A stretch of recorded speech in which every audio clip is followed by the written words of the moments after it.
नमस्कार मित्रों, मैं डॉक्टर खेमन रोगड़े, पशु चिकित्सालय खरगोन से। मित्रों, आज का मेरा वीडियो मुख्य रूप से वेटनरी फील्ड ऑफिसर्स के लिए बनाया गया है मैंने द्वारा।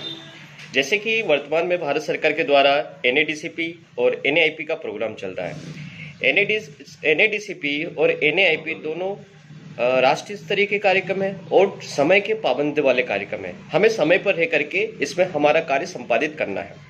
साथ ही मध्य प्रदेश सरकार के द्वारा एक विशेष योजना चलती है जिसे 1962 पशुधन संजीवनी कहते हैं।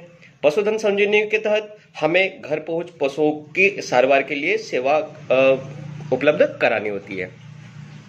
तो इस कोरोना काल में, कोरोना के संक्रमण के दौरान जिस तरह से कोरोना ने पूरे विश्व में अपने पैर पसार दिए हैं, इस स्थिति में हम स्वयं को कैसे बचा सकते हैं? क्योंकि हमें हमारा जो जॉब है, फील्ड का जॉब है और हमें लोगों तक पहुंचना ही है।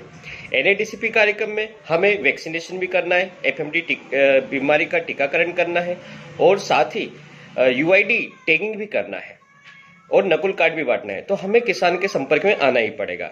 दूसरी बात है NAIP प्रोग्राम, जिसमें नेशनल आर्टिफिशियल इंसेमिनेशन प्रोग्राम है। हमें ब्रीड उन्नयन के बारे में जो कार्यक्रम चल रहा है उसमें भी हमें आर्टिफिशियल इंसेमिनेशन करने के लिए हमें ग्रामीण स्तर तक, गांव स्तर तक लोगों तक पहुंचना पड़ता है।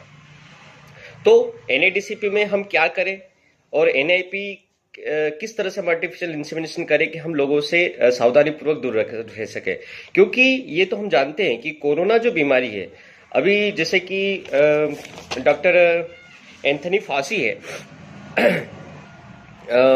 अमेरिका के प्रसिद्ध संक्रामक रोग विशेषज्ञ हैं, उन्होंने स्पष्ट तौर पर कहा कि ये कहने से कोई नहीं मना कर सकता कि कोरोना बीमारी एरोसॉल से ट्रांसमिट होती है, क्योंकि ये संक्रामक बीमारी है और एक मनुष्य के एरोसॉल से ड्रॉपलेट्स के द्वारा दूसरे मनुष्य में फैलती है। लेकिन ये ड्रॉपलेट्स एक समय तक एयर में रहते हैं और 6 फीट की दूरी तक ही मूवमेंट कर पाते हैं। तो इससे बचाव के लिए हमें क्या करना चाहिए? तो सबसे पहली बात, NADCP प्रोग्राम के तहत जब हम फील्ड में टैगिंग करने जा रहे हैं तो प्रयास ये करिएगा कि पशु को कम से कम हैंडल करने वाले कैटल अटेंडेंट कम से कम रखेगा।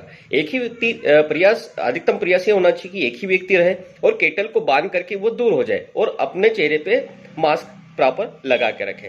मास्क अपना सूती कपड़े का हम लगा सकते हैं, वो दोहरी परत का सूती कपड़े का बना हुआ मास्क हम इस्तेमाल कर सकते हैं, क्योंकि वो 0.02 माइक्रोन, ये एक स्टडी बता रही, मैं नहीं बता रहा हूँ, एक स्टडी में बताया कि 0.02 माइक्रोन तक का पार्टिकल का यदि कोई इन्फेक्शन होता है तो वो हमारे शरीर तक नहीं पहुंचेगा।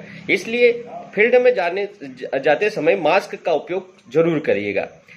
दूसरी बात, एक महत्वपूर्ण बात मैं बता रहा हूं कि जब हम फील्ड में जाते हैं तो उससे जाने से पहले हमारे मोबाइल में आरोग्य सेतु ऐप होना चाहिए। आरोग्य सेतु ऐप के बारे में आप जानते हो कि सरकार के द्वारा एक कोरोना ट्रैकिंग ऐप है जो कि ब्लूटूथ और लोकेशन डिवाइस के ऊपर बेस करता है। यदि हम जिस क्षेत्र में भ्रमण करने जा रहे हैं, जिस क्षेत्र में हम ट्रीटमेंट करने, उपचार करने जा रहे हैं, टैगिंग करने जा रहे हैं, वहां पे यदि पहले से कोई कोरोना का मरीज है तो हमें हमारे मोबाइल पर सूचना मिल जाएगी, जिससे कि हम बाद की जो सावधानी है वो आसानी से बरत सकते हैं।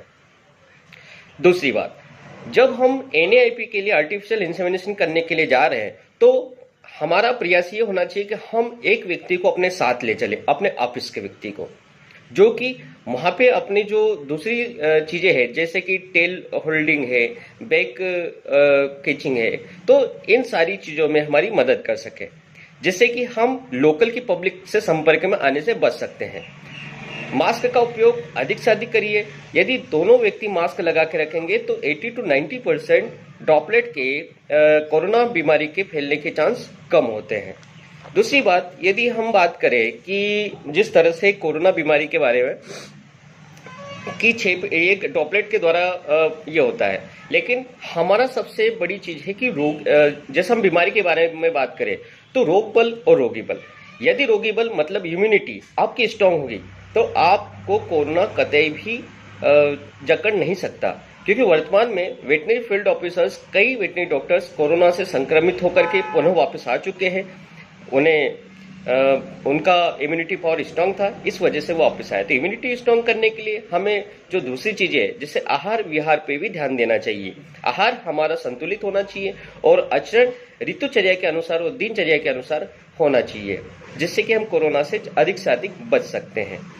दूसरी बात, हमारे जो क्लोज कंटेनमेंट एरिया है, जैसे कि मेडिकल प्रैक्टिस है, मेडिकल प्रैक्टिस में तो एक बंद कैबिनेट में क्लिनिक्स में मेडिकल प्रोफेशनल वाले जो डॉक्टर है वो अपने प्रैक्टिस करते हैं, लेकिन वेटनरी में ये चीज़ संभव नहीं है। हमें फील्ड में जाना ही पड़ेगा। इसलिए प्रयास ये करिए, हमेशा अपने साथ में सैनिटाइजर रखें, व्यक्ति से बात करने से पहले मास्क का उपयोग करें, हैंड सैनिटाइजर प्रॉपर समय समय पर करते रहे। साथ ही अपने जो क्लोज एरिया है जहाँ पे हम रहते हैं वहाँ पे आप एयर प्यूरिफायर्स का इस्तेमाल भी कर सकते हैं। आजकल तो हेपा टेक्नोलॉजी और प्लाज्मा क्लस्टर टेक्नोलॉजी पे अच्छे एयर प्यूरिफायर आ चुके हैं मार्केट में। तो हम हमारे वास्कुलर सिस्टम को हेल्दी बनाने के लिए हम इसका इस्तेमाल भी कर सकते हैं, जिससे कि हम एक शुद्ध हवा और इन ड्रॉपलेट के इफेक्ट से बच सकते हैं। धन्यवाद।